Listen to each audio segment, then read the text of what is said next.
Hey everyone, I'm so excited to kick this off. So we've had an incredible day, a lot of advice and real life stories of women in the trenches and what do they do. And I find a lot of times when you're at these conferences, you're so inspired and you want to do something, and then you sort of go back and say like, what was the takeaway? How can I do something? I mean, we did just learn about our eyebrows and the golden triangle. I'm definitely going to do a video tutorial after this, Anastasia. But I think this section is really about actionable steps. And these two women know a lot about action. They're both trailblazers in their industries that are traditionally male-dominated, and they've led the charge to also hold the door open after them and invite other women into the room. So I'm really excited to talk to them both and to get some real action steps from here. So Nina, I'm going to start with you. Okay. You have such an incredible career, and in your world, people look to you as a leading force, and you've been able to build allies in every industry. What does it take to build allies and get that support to have people rally behind you? How do you do that?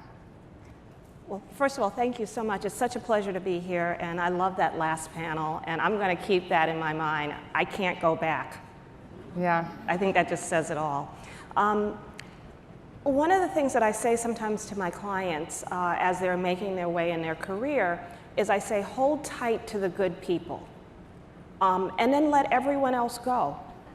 And I know that might sound a little harsh, but the truth of it is that not everyone is going to be there for you. And at some point you have to discern who is and who is not. And when you find good people, when you find people who believe in the things you believe in, who are aligned with you, hold tight to them. We were just kind of jokingly saying before we came on the stage, we're going to be together forever because we are in a war together. And that's, you just feel that instinctively about people. So I think early in my career, I was able to, and I'll talk briefly about my legal career, I was able to meet a few good men who really prized my intellect and my ambition and who supported me. And they were my contemporaries. They really weren't my mentors. They were men who were the same age as me. And we linked arms together and we went out and really started the law firm that I started now 30 years ago. And they believed in me and I believed in them, and we all had the same work ethic, and we just put our nose to the grindstone, and we just went out there every single day to build our practice, because none of us were really kind of children of the entertainment industry, and it's a business where there is a lot of nepotism and relationship-driven advancement, and we went for it. Mm-hmm. That's a good actionable step. When I went to I think it was the very first Time's Up meeting in New York City, you were there, Nina, and you were somebody who led the charge, kept the room on point, and moved us forward, and really inspiring other women in the room to take action. Is there something, I loved when we had a call last week, we have a little prep call secret before you do these, and we have a little chat, and you said, like, don't wait for the big item. Don't think, oh, I can't do that, and that was so inspiring. I thought about that every day, honestly, since you said it to me.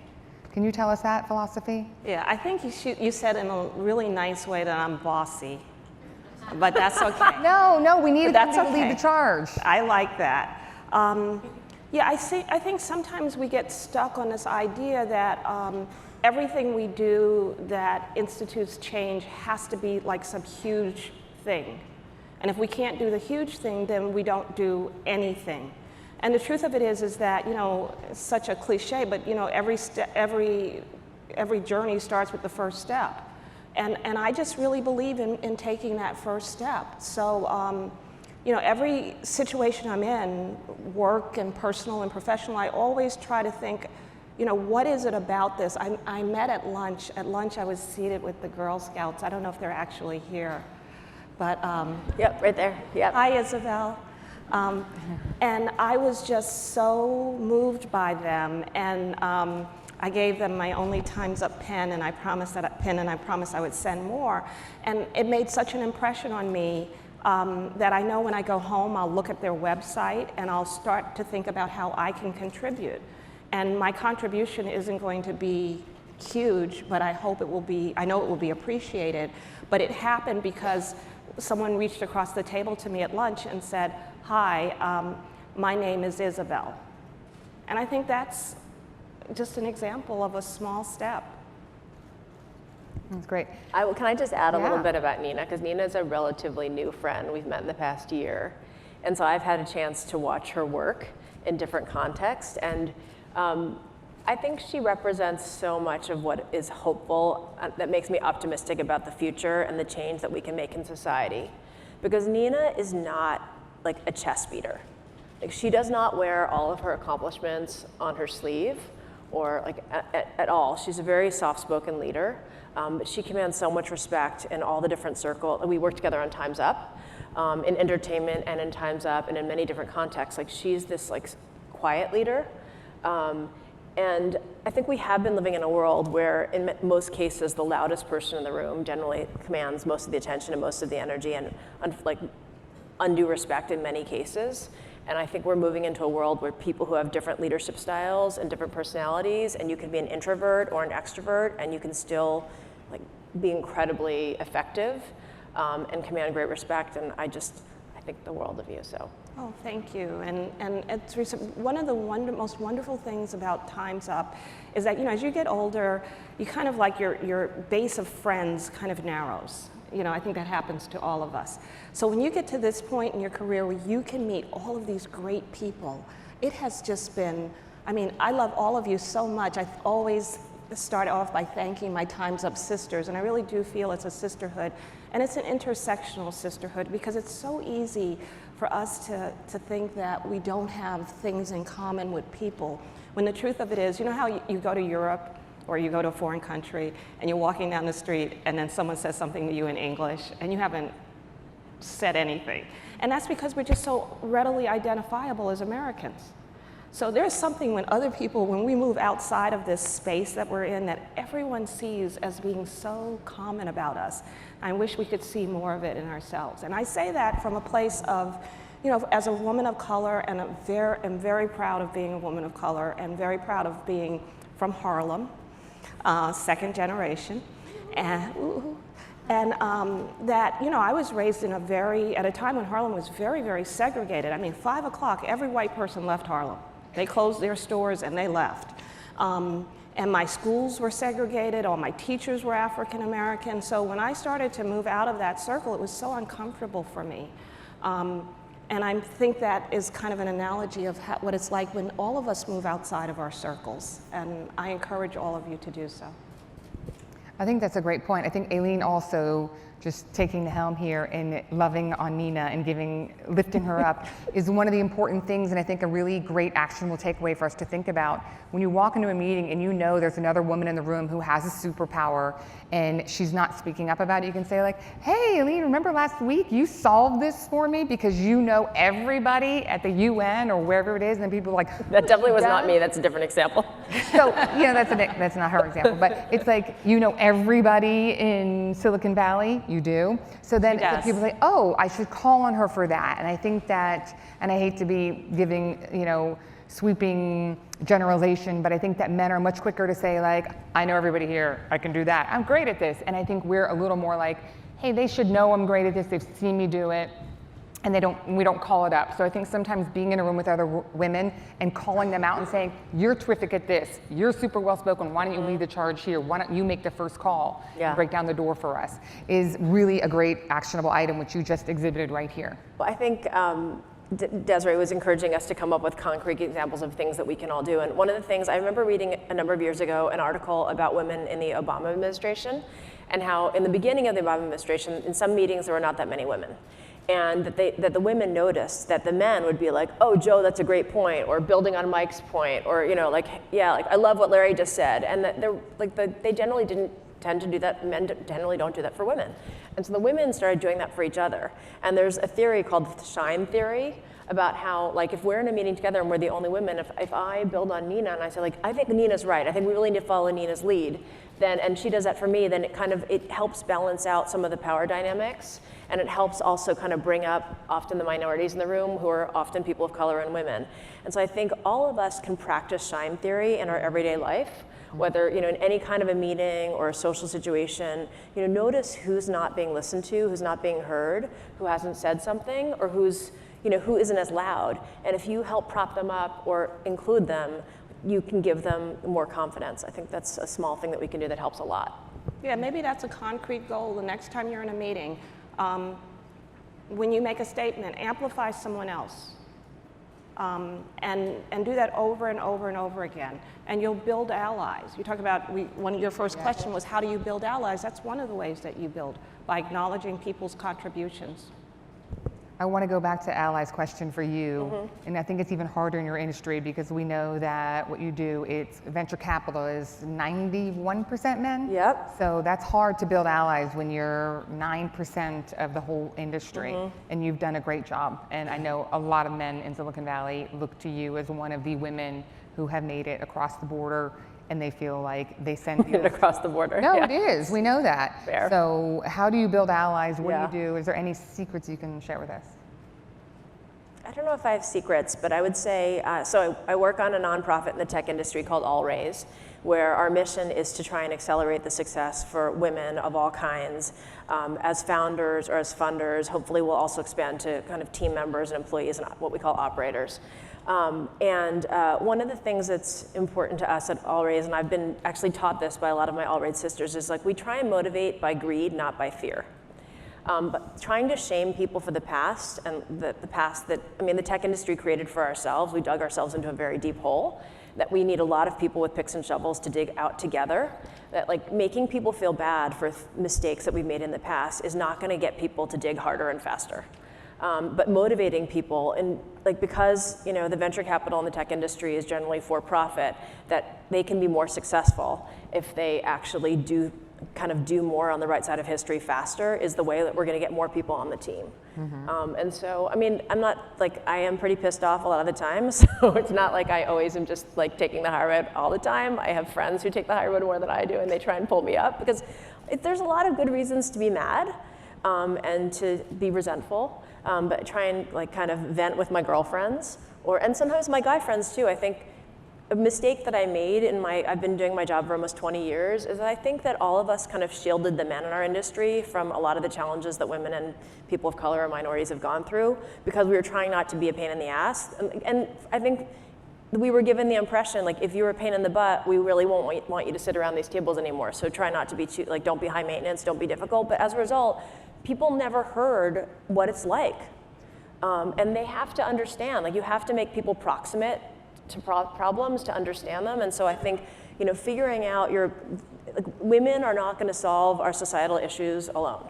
We have to partner with and co-opt and ally with men to change the status quo. And so figuring out, who are the people who are empathetic and bringing them in to understand personal situations or personal contexts, that they'll have more, then they can actually be a stronger ally and a better representative. I love that. I think one of the things that you do, Aileen, also really well is you convene women. So in small groups, when we're at events, like you're hosting something tonight, like you're getting women out talking to each other. Is that intentional, or how did that come about for you? Your house, Lady Fest? I don't know. I think I just really I like, especially women. Like I get so energized being in a room with all of us here. It's so energizing. It's amazing. It's partially because it's not the norm in most cases, right? And I love that this morning, Christiane Lagarde said that she made a point to not be the only woman in meetings. Like, it's crazy in 2019 that you actually have to like make that a rule because you're in so many meetings that have only one woman in them. Like, I really hope that we can change that. But the only way we're gonna change that is by us being together and feeling the energy and the confidence, because many of us live on islands where we are the only women. And you have to know that there are other women on other islands and that we're all connected. And I think a little bit with All Raise, you've also allowed women to ask questions. So I think that's something that there's this demystifying process that needs to happen for us. And sometimes you're in the room and there's so much jargon and people are like, oh, the PT DAR, and you're like, what are they saying? Like, will I ever catch on? And so with All Raise meetings have been, you've been like, okay, does everybody understand what we're saying here? And you stopped and you've sort of like brought us along, demystifying, allowing us to ask questions. It's been, what's been really fun about All Raise and Time's Up and many industries are having different groups to try and either focus on safety and justice or focus on accelerating success. Right. Because the group of us that started All Raise work in the industry, we understand how the industry works really well. We understand how people get promoted. We understand how people get hired. We understand how deals get done. And so we basically got together and we kind of did like a consulting project on our industry to figure out what are the root causes that are causing women not to succeed in our industry. And then there were a number of women who had been operators or had been founders, and they're very product oriented. And so they kind of came up with ideas, to basically products or programs to ship to try and address the systemic issues in our industry. And so people kind of raised their hands and said, I'm really interested in helping more women become general partner. Other women were like, I'm really interested in helping make sure that at the associate level, women advance to vice president, and from vice president that they advance to partner. And then someone else was like, I'm really interested in working with the investors, LPs, to put pressure on venture firms to hire more women and people of color. And so then we had them kind of write like a quick business plan on kind of like what was the problem they were trying to solve, what resources did they need, what was their MVP, their minimum viable product that they were going to ship, and what were the milestones or metrics that they were going to measure to see if it was working, and like make it all happen within 6 months. And then we just like go for it. And so all these different women basically then would recruit other women to be these like little startup teams of 5 or 7 people and ship products to try and address all these different problems. So it's been really fun also because there's nothing like doing work together to build relationships. And so we have all these amazing new relationships across women in industry where we all had been living on islands, and now we're actually a team. Yeah, it's been a real interesting process. We just were at our board retreat for Time's Up, and it was just so great. We were sitting in that room and to hear so many different perspectives. But I think you also have to be open to hearing the perspectives. We had Time's Up has many groups within Time's Up, and the African American women got together, the Asian Pacific Islander women got, I mean, it was just, there have been all these little, and there was something that really funny that happened. The speaker talked to us about a lot of different things, and then she said, now I know some of you are sitting there thinking, what is she talking about? I know, and you're planning on going into your little side group and talking about me and talking about somebody else. But how about you just talk about how we're going to make this better? And everyone in the room laughed because there was a kernel of truth in that. That sometimes we aren't always our best selves because we have to be so defensive often and just moving through our world. And it's sometimes hard to move those barriers aside to build something. So I would say to you, you just make that effort. It's so much harder, I know sometimes, it's so much easier, I think, than it seems. But it was just the funniest thing when Brittany said that. She said, I know that some of you are sitting here right now thinking about who you're going to talk about when you get to, don't do it. And it was funny, someone in the room, actually a very well-known person, said, oh my God, that was me. I was getting ready. and when she owned up to it, I think we all laughed. So yes. I think we're at the phase now where the shock and awe started to wear off a little bit, that women are changing the game and looking, and now there's a little bit of resistance going on. Are you coming up against resistance, or what are you feeling right now? We're talking about doing the hardest thing in the world, which is to change the culture. So there's going to be resistance. I don't think everyone's just going to get up and say, you know what, about half of us are going to get up from the table, leave these jobs, and give them to you because it's the right thing to do. And for a lot of people, I'm not telling this audience anything it doesn't know, it's really hard sometimes to recognize your own privilege and how your privilege may be a big part of why you are where you are. I mean, the American spirit is all about, can do, building yourself up from your bootstraps, that whole notion. And we very rarely give credit to, just the littlest things like being born here. As opposed to being born in other places where it's not so easy, or having the opportunity to immigrate here. So I think, we should understand that we're all privileged in a sense, so understand other people who don't want to give up their privilege, but it doesn't mean that we're not going to continue to press them to do so. I think perseverance is the biggest and most important part of this, because if people think you're going to go away and you play into that in the smallest way, then they win. But if you just keep at it over and over and over again, which is what we do in our work, in Time's Up, in our lives, we're actually, I think we're making inroads, and it's hard and it's steps back, and it's not always forward. Remember, we read history from the present, right? So we always read in the books about, and then all of a sudden they're signing, the Declaration of Independence. Or all of a sudden it's D-Day and the war is over. But there were a lot of steps backwards and forwards that got us to this point, and that's the moment that we're in now, and we can't be discouraged by the steps back. Yes, agreed. I would say in tech, it's not so much resistance as I think that the business folks have become quite savvy about knowing what to say. So there's a lot of, the talk is much better, and the awareness is much better. The walk is what we need to watch for. That people are talking the talk, but they are not walking the walk. And so they're pretending, I call them faux-gressives, right? They're like fake progressives. They're pretending that they care about inclusion and diversity and culture, and then they go on a bro trip, or they raise around and they only call their guy friends, and the company's gonna be really successful, so they're making guys who are already wealthy more wealthy by cutting them into each other's deals. And that in your business life or your work life or your social life, there's many opportunities. I'm going on a business trip, it's 30 guys who are all founders. These guys are very successful. They can say, hey, well, let's invite 30 women. Let's build new relationships. So what if we've had this dinner club and we've been having dinner with each other for 10 years? Let's change it. There's many opportunities. I'm picking on this in particular because there was a business trip in the press where a bunch of founders, mostly men, went to Italy, and they met with a famous Italian designer who heralded them as the Leonardos of our time.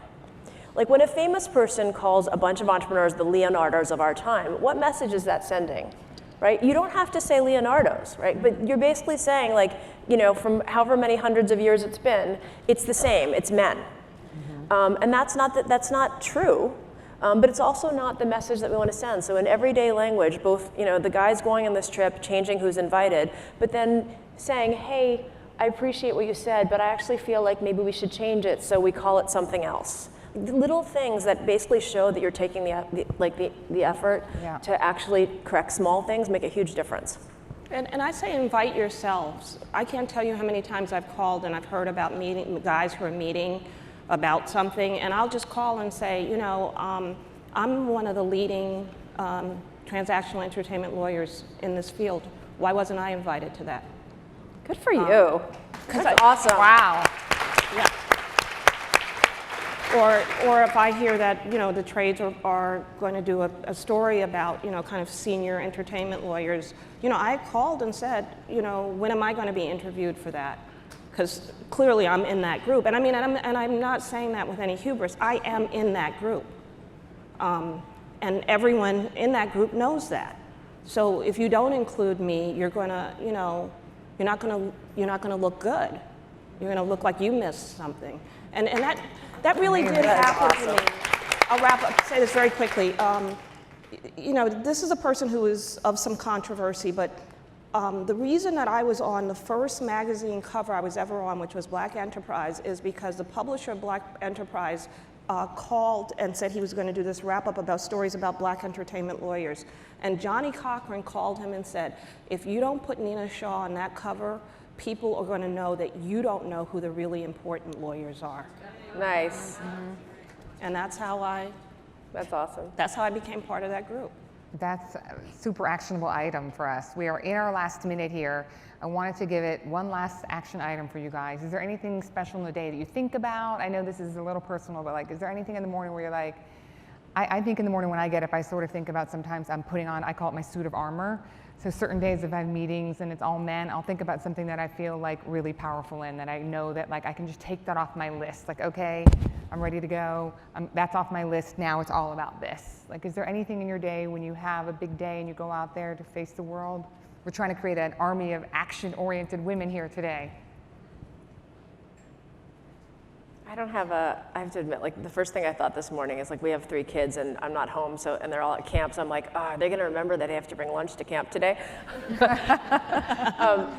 I guess the last thing I'd say is, yeah, I've gotten so much out of my career and my personal life by just reaching out to women who, in some cases, who I don't know, and bringing people together. Sometimes it's a group of 4 people, sometimes it's a group of 8, sometimes it's hundreds, but sometimes you look at people and they seem like they've got it all together and they don't need more friends and they're very busy. And so you'll think like, oh, I don't want to bother them, it's an intrusion. But you know, both reaching out to someone who you think that you could learn from and hopefully they will learn from you is the worst thing that can happen is they'll say they can't do it. But bringing together groups of people in your office, like in your profession at other firms, like comparing notes, like this is in male-dominated fields. When you're 90% men, they have chances to compare notes on work, how to handle situations all the time. And when you're in the vast minority, you're thinking about stuff by yourself all the time. And it's unbelievable how helpful it is to have friends who kind of do the same work or in similar life situations, like kind of outside of your own workplace. So make an effort to build those relationships. I think it will help like basically raise the tide for everyone. It'll also be great for you. Exactly, and you can create your own circles, and I try to do that with the women in my firm. You know, we are a bit of a critical mass, and I'm always like suggesting that we do things together. And, you know, going out sometimes after work, which I have to tell you, I could do without, but but it's important because they love it. And, you know, or we were having a makeup night, which sounds a little cliche, but everyone's really looking forward to it. And it's just one of those things that I'm always trying to figure out ways for us to get together and do things and become bonded to each other, because it does spread from the social to the work side of it. I think this is great. Thank you guys. Thank you, Desiree. Thank you so much. We're good.